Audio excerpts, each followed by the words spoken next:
জামালপুরের সরিষাবাড়ীতে প্রধানমন্ত্রীর উপহার ঢেউটিন, চেক, শুকনো খাবার, চাল ও বীজ, সার বিতরণ করা হয়েছে।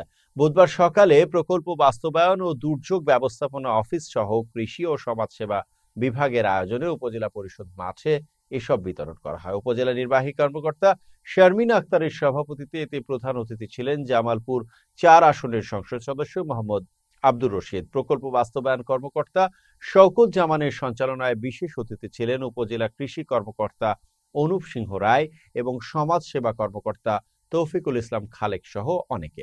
এ সময় ১৮ জনকে ২ বান্ডিল করে টিন ও নগদ ৬,০০০ টাকার চেক, ১৭৫ জনকে শুকনো খাবার, ১৭৫ জনকে ১০ কেজি করে চাল দেয়া হয়।